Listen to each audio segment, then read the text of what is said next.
The call came at 11:47 p.m. A whisper. Broken. "Daddy, he pushed Mommy down the stairs. She's not moving. He's coming up. He says he's going to kill me." My son's voice was trembling, swallowed in the sound of his breath as he hid under his bed.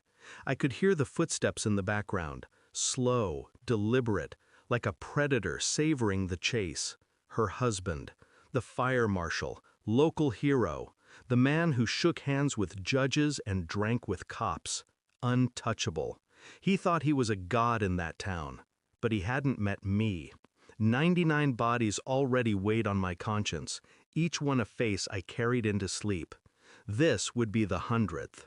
I didn't shout, I didn't panic. I simply said, "Stay quiet, don't move, I'm coming." And then I hung up. My son's fear became the fuse that lit something colder than rage inside me. Not fire, ice.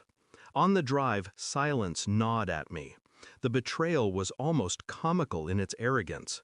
My ex-wife had sworn this man was safety incarnate, stability, a new start for our boy. She chose him over me, she said, because I was too dangerous, too broken. And now she was lying at the bottom of a staircase, her body broken instead. I remembered the way he looked at me once, casual disdain, the kind reserved for men who've already been written off. He wore his badge like armor. His friends gave him power, and she believed his charm because she wanted to. That was the wound, not his violence, but her trust in him, her blindness. I tightened my grip on the wheel. No anger showed on my face, only control. My son needed me calm, but inside I rehearsed. Every breath became calculation, every memory a lesson in betrayal I would never forgive. I didn't storm into that house. That's what he expected. Loud footsteps, rage, a fight he could spin later as self-defense. Instead, I parked down the block, shadows swallowing the car. I moved silently, years of training rolling back into my bones like muscle memory. Through the window, I saw him pacing, a drink in his hand, smug, waiting. My son's small shadow quivered behind the curtains upstairs. I didn't rush. I watched, measured. Every second stretched. I cataloged escape routes, choke points, the precise angle of the banister where she had fallen. The stairs had blood on them, her blood. And then I saw something else. Her phone on the table, unlocked, a message unsent. It was addressed to me.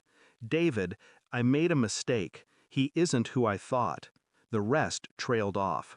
But it was enough. Confirmation. She knew, but too late. That was when the calm in me hardened into strategy. This wasn't just about vengeance. It was about proof, about stripping away his mask in front of everyone who believed him untouchable.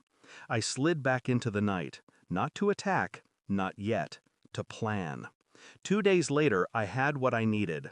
Hospital reports, witness statements from neighbors who heard the fight, even a silent recording from the baby monitor my son had been too afraid to turn off. His voice was on it, clear, ugly, a god stripped of his disguise. When I handed the file to him, he was sitting in the fire station, laughing with his men. He froze when he saw me. His arrogance faltered when he opened the folder. The color drained from his face. His eyes darted, searching for denial, for escape. But the evidence was surgical, irrefutable. All I said was, "You're finished." And I left him there, drowning in the silence of men who suddenly saw what he truly was. The trial moved fast, too fast for him to rewrite the narrative. Every friend who once protected him backed away. His empire collapsed without a sound. I didn't testify with anger. I testified with precision. Each word cut him open, calmly, publicly. He looked at me once across the courtroom, desperate, pleading for some shared humanity. I gave him nothing. My son sat beside me, small hand gripping mine. He didn't need to see his father roar. He needed to see his father win without lifting a fist. The verdict came, guilty. His sentence long enough to bury his name, and that was the only death I wanted. The night after, I stood alone on my porch. No celebration, no smile, just the hum of insects in the dark. I thought about the count, 99 bodies behind me, and one man destroyed without bloodshed. It was worse for him that way, living stripped of power, forgotten. For me, it was enough. I didn't forgive my ex-wife. I didn't mourn her choices. She gambled with a monster and lost.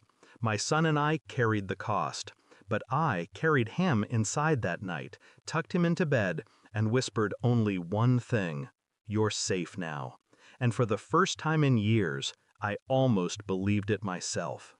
Because sometimes revenge isn't fire, it's silence, and silence is colder. Revenge is not killing the monster, it's forcing him to live without the mask he built his world upon. Thanks for watching. Don't forget to like, share, and comment. Subscribe now to Cheating Stories Insight World for more amazing stories.